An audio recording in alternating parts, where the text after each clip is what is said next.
এইবার আমার নবীজির চাচা আবু তালিব বলেন, বেটারে, তোর দাদার কাছে আমার ওয়াদা দেওয়া, রক্ত বিক্রি করে হলেও তোকে খাওয়াবো, কিন্তু তোকে কাজ করতে দিব না। বলে যতই খাওয়ান না কেন, বেকার জীবন কিন্তু আসলেই ভালো না।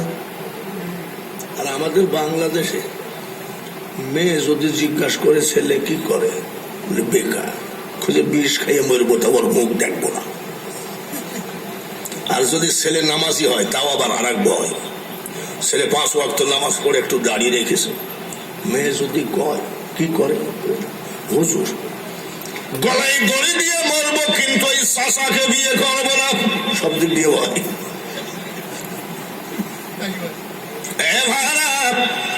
এইবার নবীজির চাচা বলতেছেন, চলো যাই দেখি একটা চাকুরির খোঁজে। কোথায় যাবে? হুসাইনের নানা মা খদিজাতুল কুবরা আরব আমিরাতের মধ্যে ধন ভান্ডারের মালিক বানিয়ে দিয়েছিলেন আল্লাহ। আজিজ নবীজিকে আর আবু তালেব নবীর চাচাকে দেখে মা খদিজা লাভ দিয়ে উঠেছে, মারহাবা বলে। একটা কথা বলেন তো, রিক্সাওয়ালা যদি কোনো এমপির বাড়িতে যায়, এমপি সাহেব কি লাভ দিয়ে উঠে নাকি? ভোটের সময় জড়াইয়ে ধরে। রিক্সাওয়ালা যদি কয়, স্যার আমার গায়ে ঘাম, তোরা তো জানিস নি হাদিস, তোদের গায়ের ঘাম জাহান্নামের আগুন থেকে হারাম। এই কথাটা বিয়েরা ভোটের আগের কথা না পরের কথা? আগের কথা। ভোট নেওয়া হয়ে গেলে কয় গোসলটা করে আয়। হয়তো তোমারই জন্য হয়েছে প্রেমের জন্য, জানি হচ্ছে মা আমার খিদা লাগছে মা। মা খদিজাতুল কুবরা দাঁড়িয়ে গেলেন, বলেন মারহাবা। আবু তালেব বলে, খদিজা গো, আপনি তো সব থেকে আরবের বড় ধরনের ধনী, আমাদের গরিবদেরকে দেখে আপনি লাভ দিয়ে উঠলেন কেন? মা খদিজাতুল কুবরা বলে, আবু তালেব, আপনারা গরিব হতে পারেন, ঘরে ভাত না থাকতে পারে গো, কিন্তু আপনাদের বংশ পরিচয় পৃথিবীতে সব থেকে বড়, সেটা হলো কুরাইশ বংশ। এইবার হুসাইনের নানি বসে গেলেন, নাস্তা দিলেন। হুসাইনের নানি জিজ্ঞাসা করে, আপনাদের ব্যাপারটা কি? নবীর চাচা বলে, খদিজা, এটা আমার ভাতিজা মিথ্যা জানে না। সুবহানাল্লাহ বলে, মিথ্যা? বাজে কথা বোঝে না, হাসে তাও দাঁতের সামনের আগা দুটো দেখা যায়, সে যেন সর্বক্ষণ কি চিন্তা করে। সে সর্বক্ষণ চিন্তা করে লা ইলাহা, সবাই লা ইলাহা, লা ইলাহা ইল্লাল্লাহু মুহাম্মাদুর রাসূলুল্লাহ। বলে, কেন এসেছেন? বলে, আমি এসেছি, আমার ভাতিজা একটা চাকুরি দরকার, বেকার। মা খদিজাতুল কুবরা বলেন, সর্বনাশ হয়ে গেল, আমার দরবারে তো কোনো চাকরি নাই। একটা চাকরি আছে যা আপনার বংশের জন্য মানায় না। বলে, সেটা কি চাকরি? আজ কয়েকদিন ধরে আমাদের ছাগল চড়ানোর রাখালটা আসে না, ছাগলগুলো নিয়ে খুব বিপদে আছি, কিন্তু আপনি আবু তালেব চাইলেও এই চাকরি আপনার ভাতিজাকে দিব না, তার কারণ আপনারা পৃথিবীর মধ্যে উচ্চ বংশ।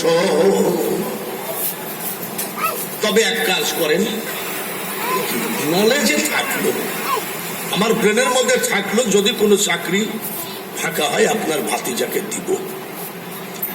আবু তালেব চলে যাচ্ছেন নবীজি চাচার পিছে পিছে।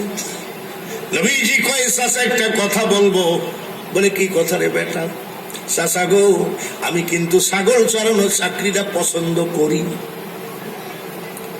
তুই যে ছাগল চড়ানো পছন্দ করিস রে বাবু, তুই তো এর আগে কোনোদিন ছাগল চড়াইস নাই। এ কথা বলছিস কেন? বলে ছাগলগুলো ময়দান মাঠে চড়বে, আর আমি একা একা আমার মওলাকে নিয়ে ব্যস্ত থাকবো। আমার মওলাকে নিয়ে ভাবার সুযোগটা এই চাকরির মধ্যে বেশি হবে। না আব্বা, হবে না, এ চাকরি দেওয়া যায় না, ছাগল চড়ানোর চাকরি।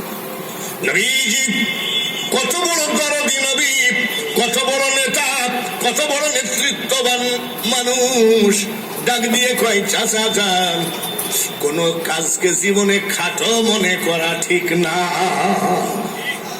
সুবহানাল্লাহ বলেন। কত বড় মহামানবের কথা যে চাচা কোন কাজকে খাটো দেখা ঠিক না। আমার এই বাংলার জমিনে এমনও ছেলে আছে, বাপের 20 বিঘা জমি আছে, জীবনে কোনোদিন বাপের জমিন একটা কোদাই ধরবে না, কামলাদের পিছনে ডিউটি করবে না, কিন্তু সৌদি আরবে গিয়ে বাথরুম পরিষ্কার করতে রাজি আছে। সৌদি আরবে মেট্রোর কাজ করে, আর আসার দিনে প্যান্ট শার্ট পরে আসে। জিজ্ঞেস করে কি করেন? বলে আমি ওই দেশের ব্যাংকের ম্যানেজার।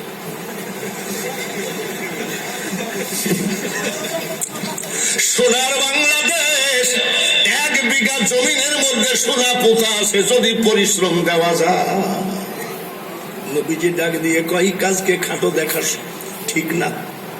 নবীজির চাচা এসে বলছে যে আমার ভাতিজা বলতেছে ছাগল চড়ানোর চাকরিটা দেন। মা খদিজাতুল কুবরা কয় এই ছেলে, এই তুমি এক কাজ করো। বলে কি? আমি তো বলছি তোমাকে চাকরি দিব, তুমি ওই কুরাইশ বংশের ছেলে ছাগল চড়াইতে যাবা কেন? আপনি ধনী হতে পারেন, ভালো করে বুঝে দেখেন, পৃথিবীর কোন কাজকে খাটো দেখা ঠিক না। মা খদিজাতুল কুবরা ব্যবসা করে, বিজনেসম্যান, ওনার কথাটা পছন্দ হয়েছে। আসলে তো ছেলেটার একটা নীতি আছে। কিছু মনে করিল না, তোমাকে আমি পোস্টিং দিয়ে দিব, তোমাকে আবার অন্য পোস্টে দিব। তোমার কথাটা আমার খুশি লাগলো, ছাগল চড়ানোর চাকরি দিয়ে দিলা। হুসাইনের ইতিহাস শোনার আগে হুসাইনের নানা, মা, বাবা সবার ইতিহাস টুকটাক করে বললে অসুবিধা হবে নাকি? লেট হলে অসুবিধা হবে নাকি? ভাইরা, এইবার নবীজি বিশ্ব নেতা, বিশ্ব নবী, রহমাতুল লিল আলামিন নবী ছাগল চড়ানোর রাখাল হয়ে গেলে। ছাগলগুলো চড়াই 10 দিন যেতে না যেতে ছাগলের চেহারা স্বাস্থ্য ভালো হয়ে গেল। যেসব লেডিস ছাগলের পালানে দুধ ছিল না, দুধ ভর্তি হয়ে গেল। কর্মচারী যদি ভালো কাজ করে, বাড়িওয়ালা কয় 1 গিলাস দুধ দিস, একটু মাছের চাকাটা দিস। আর কর্মচারী যদি সিটারি করে, বাড়িওয়ালা কয় শুকনা মরিচ ছাড়া কাঁচা মরিচ দিবি না। ঠিক কিনা? ও পাকা সিটার। ছাগলগুলো দেখে মা খদিজাতুল কুবরা কয় আসলে কুরাইশ বংশের ছেলেরা আসলেই ফাঁকিবাজ না, আল্লাহ তো কোরআনে বলেছেন। ঠিক কিনা? আর আগের ছাগল চড়ানোর রাখালটা এত বড় সিটার, ছাগলগুলো জীবনটা শেষ হয়ে গেছে। মা খদিজাতুল কুবরা চিন্তা করেন, চিন্তার মধ্যে ক্ষমতা কার? ছাগল চড়াচ্ছেন, ক্ষমতা কার? ওই বাড়িতে যে রাখাল বেশে ঢুকালেন, ক্ষমতা কার? ইচ্ছা কার? মা খদিজাতুল কুবরা চিন্তা করেন যত ভালোভাবেই খাওয়া, 10 দিন যেতে না যেতেই ছাগলের এত উন্নতি কেমনে খাওয়ায় আমি একটু দেখতে চাই। দালানের ছাদে উঠে দেখতেছে, আরে এত সুন্দর ভালো রাখাল পৃথিবীতে হয় না, দেখি তো কেমনে খাওয়ায়। নবীজি পাহাড়ের সাথে পিঠটা লাগিয়ে ঘুমিয়ে আছেন, ছাগলগুলো যার যার মতো খেয়ে বেড়াচ্ছে। মা খদিজাতুল কুবরা দালানের ছাদের থেকে দেখে পাহাড়ের মধ্যে থেকে বড় 2টা সাপ এসে নবীজিকে ফনা দিয়ে বাতাস দেয়। ফনা দিয়ে কি দেয়? আর আমাদেরকে কি দেয়? কামড় দিলেই হাসপাতালে যাওয়ার আগে ইন্না লিল্লাহি ওয়া ইন্না ইলাইহি রাজিউন। বাঙালি হুজুর সাপের কামড়ে মরে গেছে। আর আমার নবীজিকে কি দেয়? মা খদিজাতুল কুবরা তার কর্মচারীদের 10-12 জন লোককে বলল, লাঠি নিয়ে যাও। কুরাইশ বংশের ছেলেটা খুব ভালো সাপে কামড়ে খেয়ে ফেললো। যাই দেখে নবীজি ঘুমায় আছে, সাপ নাই। বলে, ও রাখাল ভাই। কি ভাই? আরে মৌলার কেরামতি। ও রাখাল ভাই, আপনাকে সাপে কামড়াইছে নাকি? বলে, আর ঝোড় নাই, জঙ্গল নাই, সাপ সাপ পাবি করে। সবাই এসে বলল, খদিজা ভুল দেখেছেন। এই যে দেখছেন, এটার মালিককে? খদিজাকে সাপ দেখাচ্ছেন, এটার মালিককে?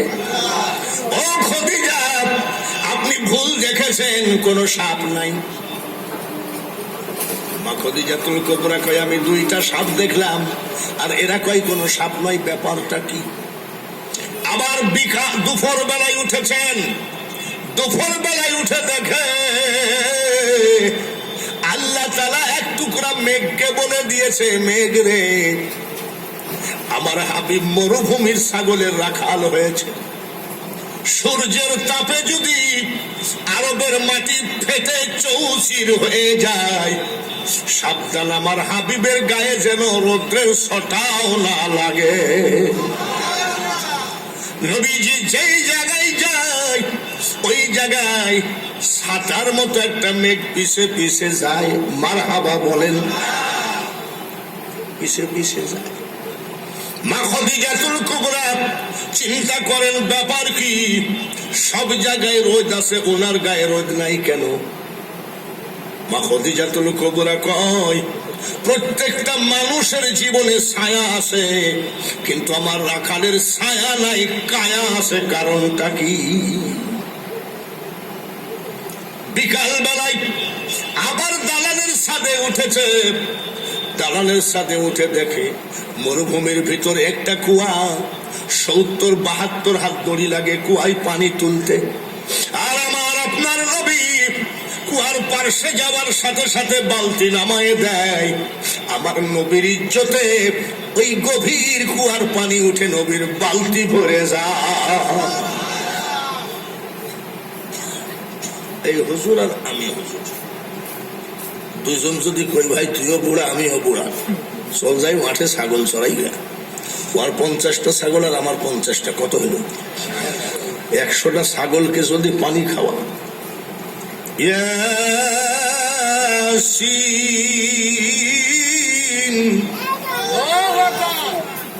সূরা ইয়াসিন পড়ে যদি আমরা 2 হুজুর বালতির পানি যদি সূরা ইয়াসিন পড়ে ফুঁক দেই, তারপরেও ছাগল মাথার মধ্যে পা, ঠেঙ্গের মধ্যে মাথা দিয়ে বালতির পানি ফেলায় দিবে কিনা? বাবাজি, মনে রাইখো গো, মনে রাইখো। শুনতেছেন তো নাকি?